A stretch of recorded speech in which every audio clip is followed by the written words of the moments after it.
Hi everyone and welcome back to textbook super coaching platform. तो textbook के इस amazing से प्लेटफॉर्म के ऊपर आप सब लोगों का फिर से एक बार तहे दिल से स्वागत किया जाता है। तो क्या हालचाल भी आप सब लोगों के, उम्मीद करते हैं सब लोग बढ़िया होंगे और बिल्कुल वेट कर रहे होंगे एग्जाम का कि कैसे भी करके ये एग्जाम हो जाए।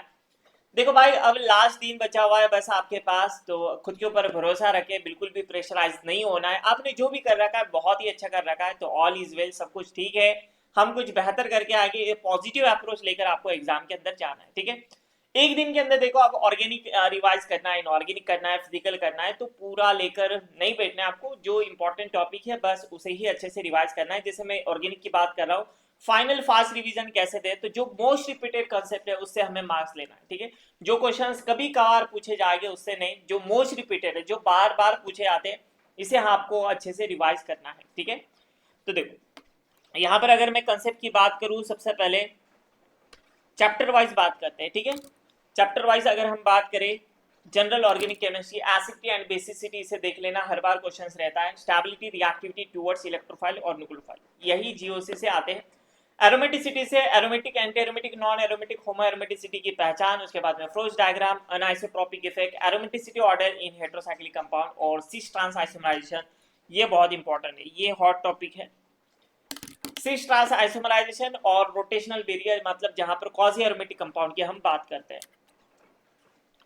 जब हम स्टीरियोकेमिस्ट्री के अंदर आते हैं, जितने भी टाइप के आर और एच कॉन्फ़िगरेशन है, एक टाइप का यहाँ पर आपको हर बार क्वेश्चंस पूछा आता है। उसके बाद में नंबर ऑफ स्टीरियो आइसोमर निकालना, ऑप्टिकली एक्टिव कितने, इनएक्टिव कितने।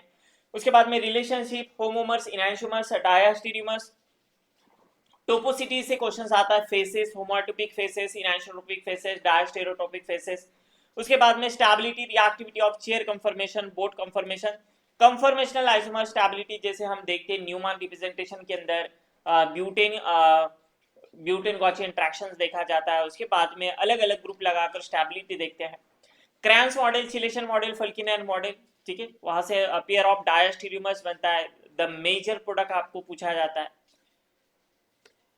रिएक्टिव इंटरमीडिएट की अगर हम बात करें तो बहुत सारे नेम रिएक्शन है, लेकिन जो इंपॉर्टेंट है, देखिए कि आप अगर आपने एनालिसाइज किया होगा तो आपको देखने मिला होगा कि इससे बहुत बार फ्रीक्वेंटली क्वेश्चन आए हैं। वैगनर मियरविन रिअरेंजमेंट, कार्बोकेटाइन की एक रिअरेंजमेंट है, ठीक है, कार्बोकेटाइन को स्टेबलाइज करते हैं हम बस। Dienone phenol rearrangement, Beckmann rearrangement, Pummerer rearrangement, aldol reaction, इसके अंदर इंट्रामोलिकुलर अल्डोल और इवन सल्डोल रिएक्शन आ जाएगी, फिर उसके अंदर जेड इनोलेट, इनोलेट, सारी चीजें आ जाएगी। फेवर्स का रिएक्शन, उल्फ रिअरेंजमेंट, ये बहुत इंपॉर्टेंट है, कार्बिन की सबसे इंपॉर्टेंट रिएक्शन उल्फ रिअरेंजमेंट। और दूसरी आती है कार्बिन इंसर्शन। कार्बिन इंसर्शन, स्मिथ रिएक्शन, ये भी क्वेश्चंस पूछे गए इसके ऊपर भी। एचएलएफ रिएक्शन और बार्टन मैकम्बी रिएक्शन, ठीक है। ये बात हुई भाई इंटरमीडिएट की। बस आपको और लुक करना है, आंखों के सामने से एक बार गुजारना और एक इसका एक एक एग्जांपल देख लेना। रिएक्शन मैकेनिज्म की अगर हम बात करें तो इसके अंदर Shapiro reaction, Mitsunobu and Appel reaction, Peterson and Julia olefination, electrophilic and nucleophilic substitution and Hammett equation, ठीक है। रिएजेंट की अगर हम बात करें तो रिएजेंट को बहुत ही मैंने फाइनलाइज किया है, मतलब बहुत शॉर्ट तरीके से यहाँ पर बता रहा हूँ। इपॉक्सीडेशन, जितने भी इपॉक्सीडेशन है, MCPBA, Sharpless asymmetric epoxidation, DMDO, सारे यहाँ पर आ जाएंगे। आइडोलैक्टोनाइजेशन, बर्च रिडक्शन के जितने भी एप्लीकेशन है, एरोमेटिक से रिलेटेड, अल्काइन से रिलेटेड, उसके बाद में इनोलेट बनाता है, ये सारे एप्लीकेशन हमें आना चाहिए। हाइड्राइड बेस के अंदर मोस्ट कॉमनली पूछा जाता है lithium aluminium hydride, sodium borohydride, Luche reagent या फिर DIBAL H, ozonolysis, Gilman reagent, organolithium reagent, SiO2, selenium dioxide, PCC, PDC। और इसके अंदर और दो रिएजेंट ऐड करना चाहूंगा मैं, जो यहाँ पर लिख रहा हूँ मैं, ऑस्मियम टेट्रोक्साइड, और यहाँ पर लेकर लिख रहा हूँ मैं विल्किंसन कैटलिस्ट।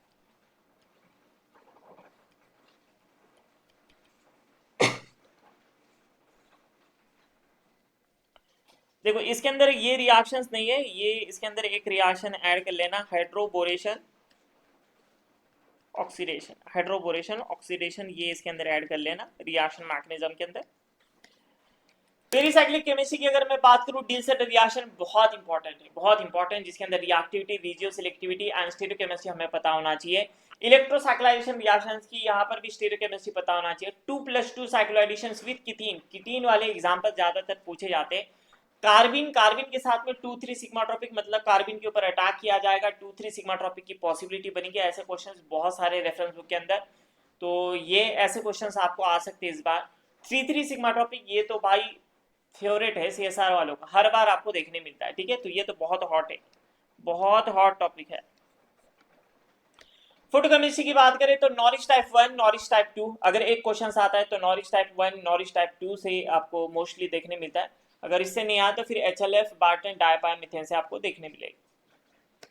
ऑर्गेनिक स्पेक्ट्रोस्कोपी, आया स्टिचिंग, फ्रीक्वेंसी ऑर्डर, आपको मैच दी फॉलोइंग वाले ऐसे क्वेश्चन मोस्टली देखने मिलते हैं।